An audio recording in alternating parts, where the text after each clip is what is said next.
सब कुछ भगवान ही है। इसका अनुभव करने के 3 चरण हैं जो इस प्रकार हैं। पहला, सब कुछ भगवान का ही है। दूसरा, सब कुछ भगवान ही है। तीसरा, भगवान के सिवाय कभी कुछ हुआ ही नहीं। देखने सुनने में जो कुछ आता है वह सब मिलने और बिछुड़ने वाला है। जो मिला है वह बिछुड़ जाएगा, इसमें थोड़ा सा भी संदेह नहीं है। अनंत ब्रह्मांडों में तिल जितनी कोई वस्तु भी हमारी नहीं है। जो कुछ देखने सुनने में आता है वह सब अपरा प्रकृति है जो भगवान की है। भगवान ने अपरा प्रकृति को भी मेरी प्रकृति कहा है। अहंकार इतीयम में भिन्ना प्रकृतिरष्टधा, और परा प्रकृति को भी मेरी प्रकृति कहा है। फिर हमारी क्या वस्तु हुई? सब कुछ भगवान का ही हुआ। अतः जो कुछ दिखाई देता है वह हमारा नहीं है, अपितु भगवान का ही है। यह दृढ़ता से स्वीकार कर लें तो हमारी साधना शुरू हो जाएगी। जब तक हम मिले हुए को अपना मानते रहेंगे तब तक साधना व साधन शुरू नहीं होगा। मिले हुए को अपना मानते रहने से न तो विवेक दृढ़ होता है और न विश्वास ही दृढ़ होता है। इसलिए संतों ने, भक्तों ने कभी संसार को अपना नहीं माना, अपितु केवल भगवान को ही अपना माना। मेरे तो गिरधर गोपाल दूसरों न कोई। मैं भी हमारा नहीं है, अपितु भगवान का ही है। शरीर, इंद्रियां, मन, बुद्धि, प्राण आदि सब भगवान के ही हैं। मेरा कुछ नहीं है, सब कुछ भगवान का ही है। इस सत्य की स्वीकृति होते ही सब कुछ भगवान ही है, यह सत्य प्रकट हो जाएगा। कारण कि यह जगत केवल जीव की कल्पना है। जगत न तो महात्मा की दृष्टि में है और ना ही परमात्मा की दृष्टि में, अपितु जीवात्मा की दृष्टि में है।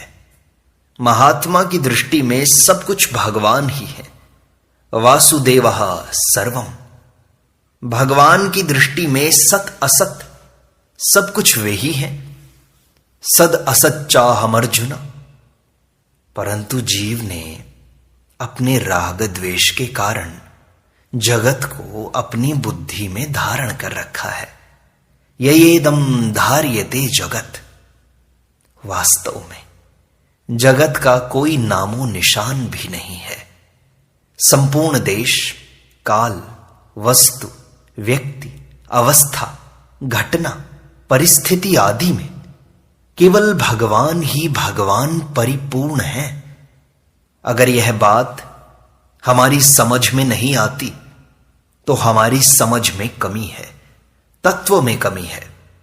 भले ही हमारी समझ में ना आए पर सच्ची बात सच्ची ही रहेगी, झूठी कैसे हो जाएगी।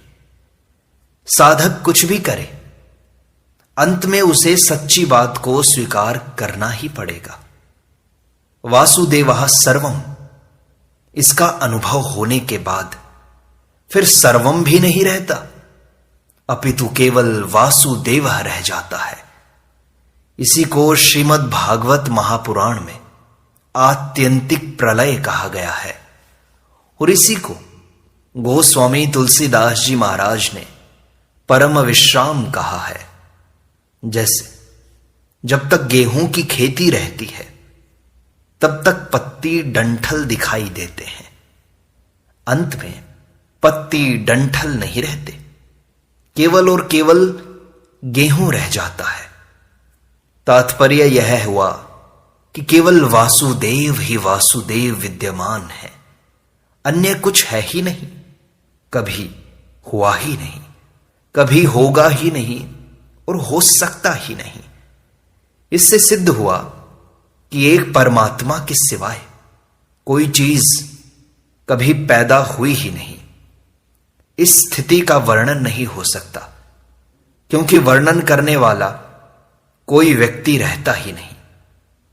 भगवान कहते हैं, सर्वं ब्रह्मात्मकम तस्य विद्यया आत्म मनीषया परिपश्यन् उपरमेत सर्वतो मुक्त संशयः। अर्थात जब सब में परमात्म बुद्धि की जाती है तब सब कुछ परमात्मा ही है, ऐसा दिखाई देने लगता है। फिर इस परमात्मा दृष्टि से भी उपराम होने पर संपूर्ण संशय निवृत्त हो जाते हैं। उपरमेत पद का तात्पर्य है कि साधक सब कुछ भगवान ही है, इस वृत्ति से भी उपराम हो जाता है, इस वृत्ति को भी छोड़ देता है, क्योंकि उसकी दृष्टि में सब कुछ रहता ही नहीं। इसलिए वृत्ति छूटने पर एक भगवान ही रह जाते हैं। तात्पर्य है कि भक्त सर्वत्र परिपूर्ण भगवान के शरणागत होकर अपने आप को भी भगवान में ही लीन कर देता है। फिर शरणागत नहीं रहता, केवल शरण्य रह जाते हैं। मैं नहीं रहता, केवल भगवान रह जाते हैं। यही असली शरणागति है। ऐसी शरणागति के बाद फिर परम प्रेम की प्राप्ति होती है। मद भक्तिम लभते पराम। भगवान अपनी इच्छा से प्रेम लीला के लिए एक से दो हो जाते हैं। बोधसार ग्रंथ में आया भी है कि तत्वबोध से पहले का द्वैत तो मोह में डालता है, पर बोध हो जाने पर भक्ति के लिए स्वीकृत द्वैत अद्वैत से भी अधिक सुंदर होता है। भगवान की इच्छा से होने वाला यह प्रेम प्रतिक्षण वर्धमान होता है। इसीलिए कभी भक्त और भगवान एक हो जाते हैं और कभी दो हो जाते हैं। प्रेम में यह मिलना और अलग होना भगवान की इच्छा से ही होता है, भक्त की इच्छा से नहीं। इस प्रेम की मांग मुक्त महापुरुषों में भी देखी जाती है, कारण कि योग और बोध की प्राप्ति होने पर तो सूक्ष्म अहम रहता है, पर प्रेम की प्राप्ति होने पर इस सूक्ष्म अहम का भी सर्वथा अभाव हो जाता है। तभी कहा है, प्रेम भक्ति जल बिन रघुराई अभियंतर मल कभू न जाई। यह जगत भगवान का आदि अवतार है। आद्यो अवतारः पुरुषः परस्य। एक परमात्मा ही अनेक रूप बन जाते हैं और फिर अनेक रूप का त्याग करके एक रूप हो जाते हैं। अनेक रूप से होने पर भी वे एक ही रहते हैं। वे एक रहें या अनेक हो जाएं, यह तो उनकी मर्जी है, उनकी लीला है। एक सोने के सैकड़ों गहने बन जाएं और फिर गहने पुनः सोना हो जाएं, अथवा एक खांड के सैकड़ों खिलौने बन जाएं और फिर खिलौने पुनः खांड बन जाएं, क्या फर्क पड़ा। ऐसे ही भगवान कुछ भी बन जाए, क्या फर्क पड़ता है। तत्व एक ही है और एक ही रहेगा। उस एक तत्व के सिवाय कभी कुछ हुआ ही नहीं, है नहीं, होगा नहीं, हो सकता ही नहीं। एकमात्र भगवान ही थे, भगवान ही हैं और भगवान ही रहेंगे। वे एक ही भगवान प्रेमी और प्रेमास्पद का रूप धारण करके प्रेम की लीला करते हैं। उस प्रतिक्षण वर्धमान परम प्रेम की प्राप्ति में ही मानव जीवन की पूर्णता है। अपरा, परा और परमात्मा, इन तीनों में अपरा और परा तो जानने का विषय है, पर परमात्मा जानने का विषय नहीं है, अपितु मानने का विषय है। उनको माना ही जा सकता है, जाना नहीं जा सकता। रचना अपने रचयिता को कैसे जान सकती है? कार्य अपने कारण को कैसे जान सकता है? इसलिए गीता में भी भगवान ने कहा है, वेदाहम समतीतानि वर्तमानानि चार्जुना भविष्याणि च भूतानि माम तु वेद न कश्चन तात्पर्य है, हे अर्जुन, जो प्राणी भूतकाल में हो चुके हैं तथा जो वर्तमान में हैं और जो भविष्य में होंगे, उन सब प्राणियों को तो मैं जानता हूं, पर मुझे कोई भी नहीं जानता। न मे विदुः सुरगणाः प्रभवं न महर्षयः अहम आदिर्हि देवानां महर्षीणां च सर्वशः। मेरे प्रकट होने को न देवता जानते हैं और न महर्षि, क्योंकि मैं सब प्रकार से देवताओं और महर्षियों का आदि हूं। जैसे अपने माता पिता को हम जान नहीं सकते, अपितु मान ही सकते हैं, क्योंकि जन्म लेते समय हमने उनको देखा ही नहीं, देखना संभव भी नहीं। ऐसे ही परमात्मा को भी हम जान नहीं सकते, अपितु मान ही सकते हैं। माता की अपेक्षा भी पिता को जानना सर्वथा असंभव है, क्योंकि माता से जन्म लेते समय तो हमारा शरीर बन चुका था, पर पिता से जन्म लेते समय हमारी सत्ता भी नहीं थी। भगवान संपूर्ण संसार के पिता हैं। अहम बीज प्रदः पिता, पिता हम मस्य जगतः। इसीलिए परमात्मा को माना ही जा सकता है, उनको जानना सर्वथा असंभव है। जैसे माता पिता को माने बिना हम रह सकते ही नहीं। अगर हम अपनी शरीर की सत्ता मानते हैं तो माता पिता की सत्ता माननी ही पड़ेगी। ऐसे ही परमात्मा को माने बिना हम रह सकते ही नहीं। अगर हम अपनी सत्ता मानते हैं तो परमात्मा की सत्ता माननी ही पड़ेगी। कारण के बिना कार्य कहां से आया?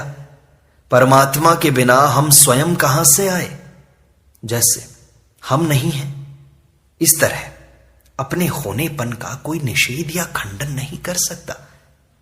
ऐसे ही परमात्मा नहीं है, इस तरह परमात्मा के होने का कोई निषेध या खंडन नहीं कर सकता। सब कुछ भगवान ही है, ये मान ही सकते हैं, जान नहीं सकते, क्योंकि यह समझ के अंतर्गत नहीं आता, अपितु समझ इसके अंतर्गत आती है। गीता में भगवान ने कहा कि मेरी दो प्रकृतियां हैं, अपरा और परा। पृथ्वी, जल, तेज, वायु, आकाश, मन, बुद्धि तथा अहंकार, यह 8 प्रकार के भेदों वाली भगवान की अपरा प्रकृति है और जीव रूप बनी हुई आत्मा परा प्रकृति है। अपरा और परा ये दोनों भगवान की प्रकृतियां अर्थात शक्तियां हैं। शक्तिमान के बिना शक्ति की स्वतंत्र सत्ता नहीं होती, इसलिए भगवान की शक्ति होने से ये दोनों भगवान से अभिन्न हैं। जैसे मनुष्य अपनी शक्ति को अपने से अलग करके नहीं दिखा सकता, ऐसे ही अपरा और परा को भगवान से अलग करके नहीं देखा जा सकता। तात्पर्य यह निकला कि अपरा और परा दोनों प्रकृतियां भगवान से अभिन्न होने के कारण भगवान का स्वरूप ही है। अनंत ब्रह्मांडों में 3 लोक, 14 भुवन, जड़ चेतन, स्थावर जंगम, थलचर, जलचर, नभचर, जरायुज, अंडज, स्वेदज, उद्भिज, सात्विक, राजस, तामस, मनुष्य, देवता, पितर, गंधर्व, पशु पक्षी, कीट पतंग, भूत प्रेत, पिशाच, ब्रह्म, राक्षस आदि जो कुछ भी देखने, सुनने, पढ़ने आदि में, कल्पना करने में आते हैं, उसमें अपरा और परा इन 2 प्रकृतियों के सिवाय कुछ भी नहीं है। जो देखने, सुनने, पढ़ने, चिंतन करने अथवा कल्पना करने में आता है और जिन शरीर, इंद्रियां, मन, बुद्धि, अहम के द्वारा देखा, सुना, पढ़ा, चिंतन किया तथा कल्पना किया जाता है, वह सब का सब अपरा है। परंतु जो देखता, सुनता, पढ़ता, चिंतन करता तथा कल्पना करता है, वह परा है। जितने भी शरीर हैं वे सब के सब अपरा के अंतर्गत आते हैं और जितने भी जीव हैं वे सब के सब परा के अंतर्गत आते हैं। अतः अनंत ब्रह्मांडों के भीतर तथा बाहर और अनंत ब्रह्मांडों के रूप में 8 अपरा, 1 परा और 1 भगवान, इन 10 के सिवाय कुछ नहीं है। अर्थात एक भगवान के सिवाय किंचित मात्र भी कुछ नहीं है। अपरा प्रकृति को मैं, मेरा और मेरे लिए मानने से ही जीव को अपरा, परा और परमात्मा तीनों अलग अलग दिखाई देते हैं। वास्तव में परमात्मा ही है, प्रकृति है ही नहीं। प्रकृति की तरफ दृष्टि होने से ही प्रकृति है, दृष्टि ना हो तो प्रकृति है ही नहीं। दृष्टा भी दृश्य के संबंध से है, साक्षी भी साक्ष्य के संबंध से है। जब हम अपने को शरीर मानते हैं तब भगवान हमारे लिए संसार बन जाते हैं, अर्थात हमें संसार रूप से दिखाई देने लगते हैं। जब अपरा और परा दोनों प्रकृतियां भगवान की हैं तो फिर उसमें मैं तू का भेद कैसे हो सकता है? अगर हम अपने को देखें तो अपरा और परा के सिवाय हम कुछ नहीं हैं। हमारे शरीर, इंद्रियां, मन, बुद्धि और अहम ये सब अपरा हैं और हम स्वयं जीव रूप से परा हैं। परा अपरा दोनों भगवान की प्रकृतियां हैं, अतः केवल भगवान ही रहे। हमारी स्वतंत्र सत्ता नहीं रही, मैं नाम से कुछ नहीं रहा। प्रकृति और प्रकृति वाला एक होते हुए भी 2 हैं और 2 होते हुए भी 1 हैं। एक ही अनेक रूप से दिखाई देता है और अनेक रूप से दिखाई देते हुए भी वह एक है। भगवान कहते हैं, मनसा वचसा दृष्टया गृह्यते अन्यैरपि इंद्रियैः अहम एव न मत्तो अन्यत् इति बुद्ध्यध्वम अंजसा। अर्थात मन से, वाणी से, दृष्टि से तथा अन्य इंद्रियों से जो कुछ शब्द, स्पर्श, रूप, रस, गंध आदि ग्रहण किया जाता है वह सब मैं ही हूं, अतः मेरे सिवाय अन्य कुछ भी तो नहीं है। यह सिद्धांत आप विचार पूर्वक शीघ्र समझ लें, अर्थात स्वीकार कर लें।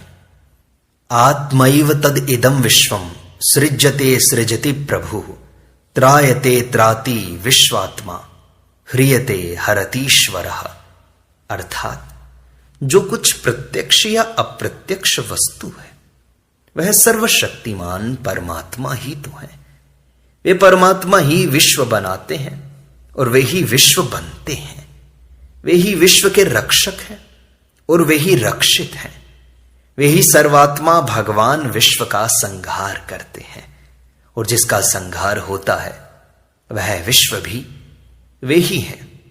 तैत्तिरीय उपनिषद में आया है, अहम अन्नम अहम अन्नम अहम अन्नम अहम अन्नादो अहम अन्नादो अहम अन्नादः। अन्न भी मैं ही हूं और अन्न को खाने वाला भी मैं ही हूं।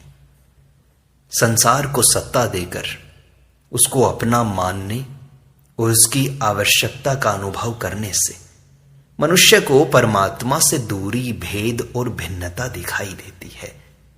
इसलिए साधक को चाहिए कि वह भगवान को अपना माने और उनकी आवश्यकता अनुभव करे।